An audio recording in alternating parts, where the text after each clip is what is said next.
happening, my friends? You are live and direct with your boy Danny Brasco Vets. So now yous can't leave. Coming at you with my Saturday UFC analysis, breakdown, prediction, and betting picks. Jack Hermansson taking on Marvin Vettori in the main event. And guys, I really need this. I locked in to the laboratory for this one. I went wild, madman with the note style. I've been having a rough week. College basketball, college football, NFL, 1-point screw jobs across the board. I can't catch a break right now, whether it's the referee blowing the game for me or the clock operator deciding to just take his hand off the clock.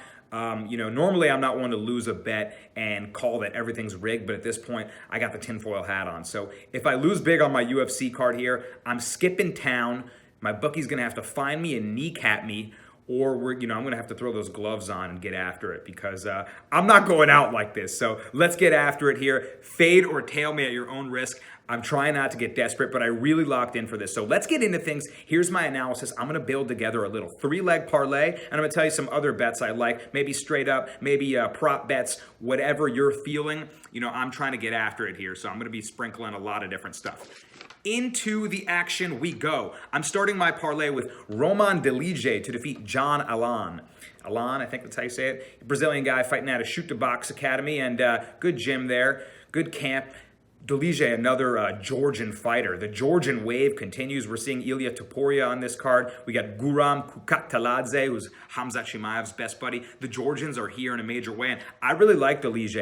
He's 7-0, finished all of his fights by finish, hasn't gotten a decision once, getting knockouts or subs in all of them. He's got way more power in his hands than John Elon does. Elon is probably going to be the crispier striker, maybe a beat quicker, but what I really like about Delige is he's a world-class grappler. This guy competes in international grappling bouts. The problem with him I have is that he doesn't grapple enough. He kind of likes to get into brawls. If he gets hit, he wants to hit back, and that's not his game. He does have great power in his hands, but I prefer to see him, make it a grappling game. That's where he really excels and shines. So I really want him to do that in this one, and I think he will. He's learning on the job. I see Elon with a significant grappling disadvantage in this one, especially if he gets on his back. I can see him getting subbed.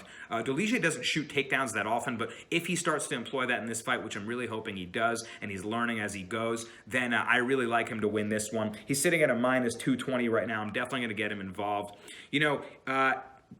What can we say about John Elon? He's been out for 16 months, so almost a year and a half. I always favor the more active fighter. Elon beat Mike Rodriguez. Slow Mike Rodriguez, pretty good fighter, good striker. So that says something about Elon's striking. It's not bad at all. But that win turned into a no contest because he tested positive for some banned substances. So we'll give him that win anyway, but it's taken off on his record as it stands on Tapology. And here's the thing, what I mentioned about the grappling. In 2018, John Elon got submitted via triangle choke by Vinicius Moreira. And Moreira has not been impressive in the UFC. So if you're getting subbed by Moreira, Delige can really out-grapple him. I'm praying that he employs the grappling. If it goes there, you're that much closer to cashing on Delige. So I think he should get this done, especially if he grabs his back or something. I can see a submission. If you want to throw in a prop bet, Delige by sub, that could happen as well. He's got good ground and pound as well. So he's a good parlay piece at minus 220. I also like that fight to finish inside the distance as a prop bet. But we're going to start the parlay. Let's keep it simple. Delige to get the win, minus 220. Parlay piece number 1 locked. Number 2, moving on to my next note card, Tyla Santos to beat Montana De La Rosa. Santos is 16-1. She's looking like a stud in the women's flyweight division. She's never been finished, and she's got the advantage in all striking statistics. Look, she hasn't faced that great competition, so I don't always put too much stock into striking stats. It's kind of about who you faced, right? You could have a 5-to-1, strikes per minute difference to someone, but if you fought some trash cans, then it doesn't really matter if someone else is fighting the elites of the division. So don't overlook into statistics always in the UFC. They can really rack up from one fight to the next, and they're not always equivalent. But that being said, significant advantage in all striking stats. I'm looking at her at social media. She looks yoked up right now, and she's going to have a big physical advantage in this one. If she gets up against the cage on the clinch, I really like her to just sort of out-physical Montana De La Rosa, and we've seen that be an issue for her in previous fights. De La Rosa is certainly not a bad fighter. She's a decent, women's flyweight fighter, but she doesn't have power. She's going to, go to decisions. She's not putting anyone down. She's going to be at a massive physical disadvantage, and she can get out-muscled. She got busted up by Vivian Araujo, and she out-muscled her. She lost to Andrea Lee, who's sort of in the middle of the women's flyweight division, not, that's sort of a litmus test that she didn't pass, where I see her not being able to beat Tyla Santos. I think Tyla Santos gets this win. She should have a number next to her name, and she'll be a ranked women's flyweight fighter moving up the division. I see her getting it done here. Tyla Santos beat Molly, like I said, she didn't have great wins, but she beat Molly McCann in her last fight. And if we're talking about litmus tests, and Montana De La Rosa is losing to Andrea Lee, and Tyla Santos is beating Molly McCann, that's a much better bar that she's setting. Molly McCann, veteran women's flyweight fighter, can get it done in a lot of aspects. She can wrestle, she can certainly box, and if you're able to beat here, and she beat her decisively, it was a nice win. So I really like what that says about where Tyla Santos is headed. I'm going to back her in this one. What can we say even, if I'm trying to give a little bit of credit to Montana De La Rosa, her notable wins are over Mara Borella, not that high on Mara Borella, and Rachel Ostovich, who we all know for her looks more than her fighting. No disrespect, a fighter's a fighter. She'd probably beat the shit out of me, but Rachel Ostovich more likely to have a career on OnlyFans than in the UFC. So, getting a win over her, not that impressive. We just saw her get pieced up by Gina Mazzani last week. So, she's going to be physically outmatched. I need to say less on this one. Tyla Santos, minus 235, probably by decision. I'm rocking with Tyla Santos as my next parlay piece. So far, we've locked in Roman Dolidze, and we've locked in Tyla Santos, both a little over 2-1 favorites. So we're looking for some value here, and let's get into the fight that we all want to hear about. Jack the Joker Hermansson taking on Marvin, the Italian Dream Vettori. Italian Stallion would be a way better name, bro. Come on, I should be your PR consultant. But Jack Hermansson, number 4 ranked middleweight, and Marvin Vettori, number 13. So both ranked fighters, and these guys have just traded opponents. Jack Hermansson was set to take on Kevin Holland in a really good fight. Kevin Holland, I think he tested positive for COVID, so that fight's off. And Vettori was set to fight Jacare Souza. So now they trade opponents. Holland's going to fight Jacare, and Hermansson and Vettori are matched up against each other, which is interesting. I kind of like that trade of opponents. Jack Hermansson recently fought Jacare Souza, and he almost submitted him. Jacare is a renowned grappler. That's what he does. That's what we know him as. Really strong physical grappler, great jiu-jitsu artist, and Hermansson damn near submitted him, ended up getting that win, but really nice submission victory. That just shows you how high of a level Jack Hermansson's ground game, grappling game submissions are, and that's what we know about him. In his last fight, he took on Kelvin Gastelum, who's obviously a veteran fighter, done it all, former middleweight champion, and he heel hooked him within a minute and a half. Setting up heel hooks is extremely high-level grappling. To do that to Kelvin Gastelum in a minute and a half, that's ridiculous. So that just shows you where Jack Hermansson's ground game is. Meanwhile, Marvin Vettori's on a great run. He most recently beat Carl Roberson, who people are really high on. Vettori, I really like what he's doing. He's a good wrestler. He's a really good boxer. He's got power in his hands, but not crazy power. And that's why I'm siding with Jack Hermansson, who's a plus money underdog in this one. I'm still scratching my head wondering why Vegas is making him plus money dog. Even as money comes in, I've seen Jack Hermansson's line continue to go up in the, in underdog status. I think DraftKings had him at a plus 125. He's still sitting at a plus 115 in my book. So I'm fascinated by that. It's sketching me out a little bit, the line movement, but I don't care. I'm looking at the fight. I'm not looking at the line. And, maybe I'm going to eat my words on this, but I've doubled down on Jack Hermansson. The people that give him problems are powerful punchers. Jared Cannonier, who's the guy who stopped the Jack Hermansson run. And Cannonier's the killer gorilla. He's serious power in his hands. Who else has Jack Hermansson lost to? Thiago Santos. Vicious power in his hands. He almost dropped Glover Teixeira. He did drop Glover Teixeira, but Glover is just another type of animal, toughness level through the roof. But the big, powerful fighters are the people that Hermansson really struggles with, because he's not this crazy powerful of a guy. He's a good volume striker, long reach, and he's got the big reach advantage in this one as well. So I like him to do this. This is a 5-round fight as well. Vettori has been training for a 3-round fight. Hermansson's been training for a 5-round main event. So I like what that says too. One thing that I should note, Hermansson told Ariel Helwani that he sprained his toe in training camp. I don't know if that's really playing into things here. He's a super open book, and a lot of people are asking, Hermansson, why would you say that you're injured? He's not putting too much stock into it. He says, yeah, when I step on it, it still hurts, but he's going to tape that shit up, go to war. And he says that if Vettori's putting a lot of stock in his sprained toe injury, what's he going to do? Toe hold him, toe submission? Like, I don't see that really playing a significant outcome in this fight. And it's not a way to sort of feed an excuse before a loss. Like, oh, why'd you lose that, Jack? You look terrible out there. Well, my toe was sprained. No one's really going to, cry and have a sob story for him over that. So I don't see it as an excuse. He's just an open book, really genuine kind of guy. And Vettori, at this high of a level, he's a great wrestler, but I favor the jiu-jitsu guy at this high of a level over the wrestler. Wrestler might stick his neck out, get caught, and we see that Joker team, patented guillotine chokehold that Jack Hermansson does that's so unique. I can see Vettori getting caught with a Joker team later in the rounds, maybe round 3. As it goes on, I like the fight as it wears on Hermansson more and more. In a 5-round fight, I favor the veteran to figure out how to win rounds, ground control, volume striking, heavy low kicks. I like it when Jack Hermansson throws those. So Vettori, yes, he has power in his hands, but not the type of power that Cannonier and Santos possess. And those things, to me, all spell a Jack Hermansson win. Also, Vettori goes to decision all the time in his fights. If we look at their decisions, Hermansson 4-1 in his last 5 via decision. Vettori, when he goes to decision, 4-4. So I like what that says too about the style of fight, especially in a 5-rounder. So give me the veteran, give me the number 4 ranked middleweight here. Hermansson still on his run, trying to chase that title shot, and he could be the next matchup against Robert the Reaper Whittaker as Israel Adesanya looks to leave the division, vacate the belt perhaps, and move on up to light heavyweight to fight Jan Blachowicz. So this is a really interesting way the middleweight division is playing out. I think Jack the Joker has a huge shot at getting that top spot, and like I said, his submission game is ridiculous. So if it goes to the mat, it's wrestling oriented. I like Jack there. If it's on the feet, yeah, Vettori probably has a slight advantage, but Jack Hermansson's veteran know-how should get it done. So all that being said, Jack Hermansson plus 115. Round out the 3-leg parlay. I'm getting amped up here. I gotta hit this thing. So that's gonna be my 3-legger here. Roman Dolidze, Tyla Santos, and Jack Hermansson going to give us better than plus 300 odds. That's what I'm laying. Please, gambling gods, shine your light upon me. Amazing grace. How sweet the sound. Let's get into some other bets that I'm liking here. Originally this guy was going to be in my parlay, but this fight could be fight of the night. It's going to be an absolute banger, and I'm going to stay away from it in the parlay piece. But I may have another parlay that involves Gabriel Benitez to defeat Justin James. Now, both of these guys hit hard.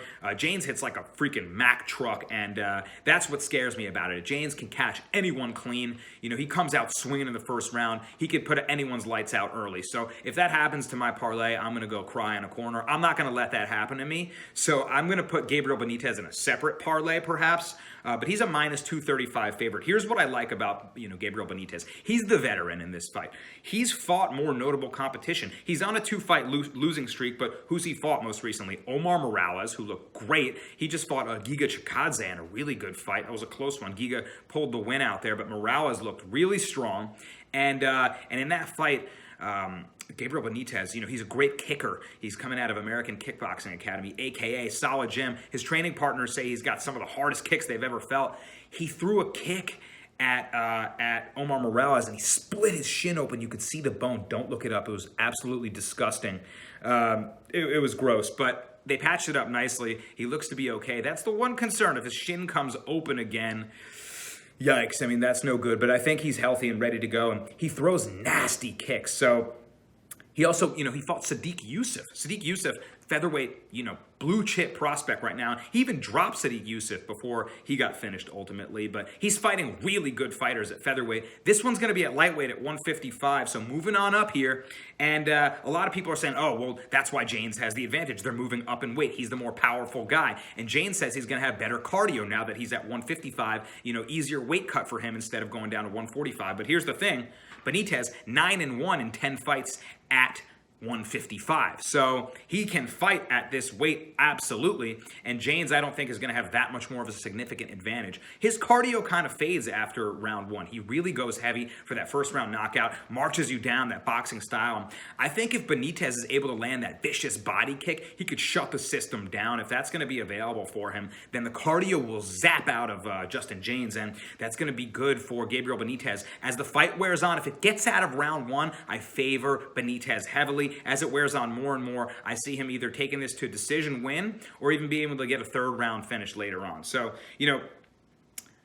He can wrestle, Justin James can. He might try to control Benitez, but Benitez also, doesn't have great takedown defense, but he does like to shoot for guillotines. So if James gets sloppy with a takedown, I can see Benitez trying to, lock up a guillotine submission as well. And all, 5 wins that James, last 5 wins that he has, all first round finish. Like I said, if it gets out of the first round, give me Benitez all day. So that's where I'm headed, Even, one more thing I can say about Justin James, in his last fight, a lot of people were saying, oh, he almost beat Gavin Tucker. Yeah, he hurt him with a big uppercut. But other than that moment where he hurt Gavin Tucker, he was getting dominated all fight. Ended up getting submitted in the end in the 3rd round, rear naked choke. So one more time to iterate. If it gets out of the first round, Benitez significant advantage. Give me Benitez at a minus 235 in a parlay piece elsewhere.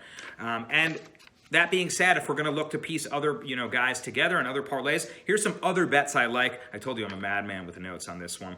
I like Jordan Levitt definitely to beat Matt Wyman. Jordan Levitt, we saw him with an excellent submission win on Dana White's Contender Series. In the interview afterwards, they were asking him, about his ground game. He said he sees it like a Rubik's Cube. It's like a puzzle that he's figuring out. This guy's super thoughtful on the ground, great jiu-jitsu. And I really like him to submit Matt Wyman. If you want to get him straight up to beat him, he's like minus 445. That's heavy. Not so much value, but he could be another parlay piece. And Matt Wyman, recently took a 5-year layoff from the UFC, came back and has not looked very impressive. He's getting out-grappled in fights, and that spells trouble to me against Jordan Levitt. So if you want to take Jordan Levitt by submission as a prop, that's going to be probably his most likely path to victory, either decision or submission, more likely submission. And I also like under 2.5 rounds in that fight. That's at a minus 125. If Jordan Levitt's going to win, it's probably going to be by submission. Of course, it could go to decision, but I like sprinkling a little action on a minus 125 under 2.5 rounds. I could see a first or second round submission, absolutely, to a Matt Wyman who struggled in his return against grapplers. He's washed up to me. I don't see it. So this is sort of a trash can opponent they're throwing at Jordan Levitt. Welcome to the UFC. Still a little green, just coming in off Dana White's Contender Series. Can you beat Matt Wyman? A guy that used to fight, has some veteran know-how, but you should beat. This is, again, UFC likes these litmus tests. Can you hang? Are you supposed to be here? And this is that for Jordan Levitt. So give me him to win and to win by submission and the under 2.5 rounds. Screw it. I'm laying money on that Jordan Levitt fight.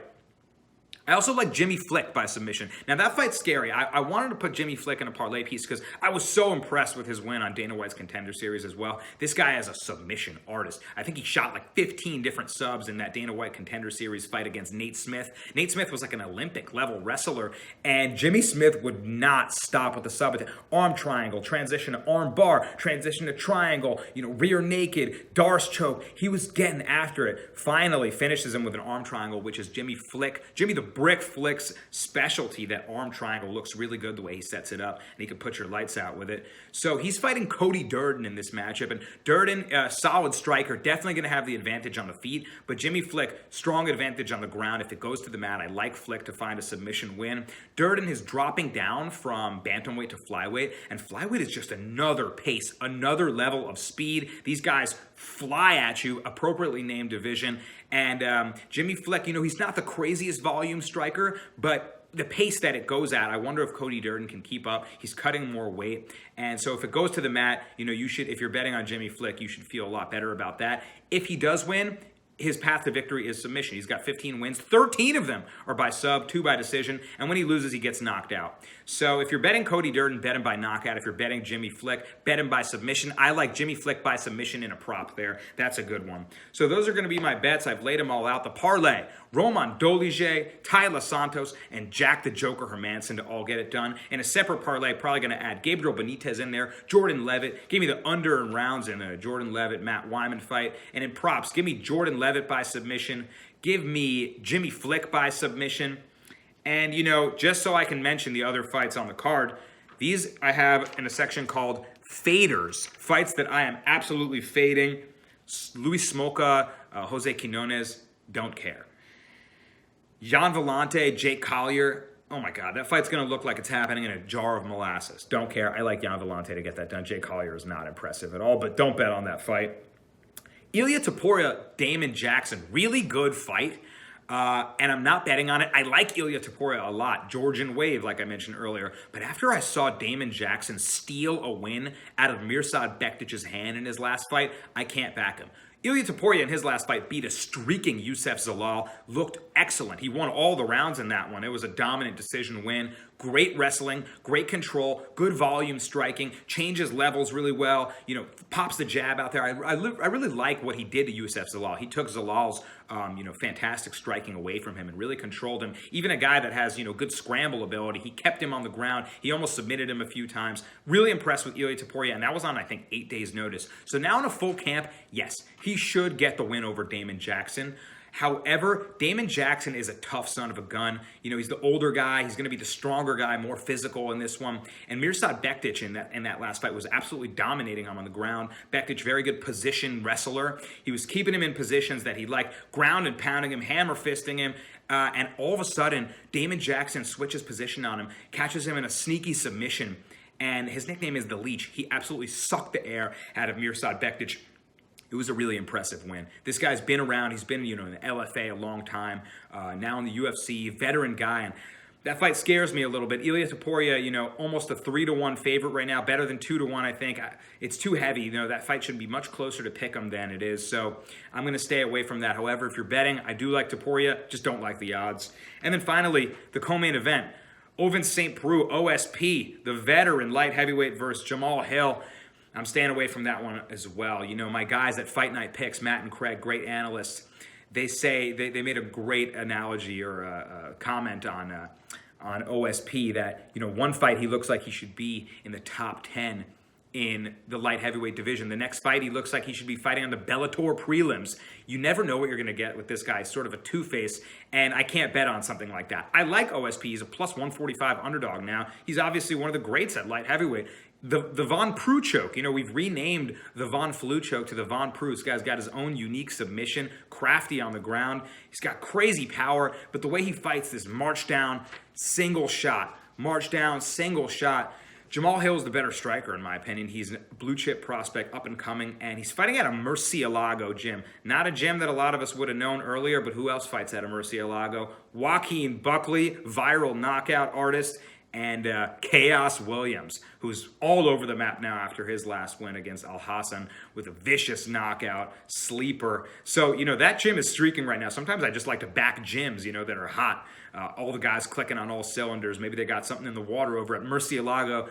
But staying away from that one, Jamal Hill, almost a 2-1 favorite. I don't like 2-1 favorites in fights that I see closer to pick'em, so I'm going to fade it. I'm going to watch that one with a beer in hand and just enjoy it as a fight fan. So those are all faders for me. All right, guys, I've broken this fight down significantly. You can go back, fast forward, rewind, stop, pause, play, whatever you need to do to lock in my picks. I'll write them all in the description here as well, and hopefully we can find some value on the card and get Danny out of the hole. He's been in rough stretch, but UFC is here, and this is what I do. So thanks all for watching. I appreciate everyone that's been with me, and like we like to say, Booyakasha, let's get this bread.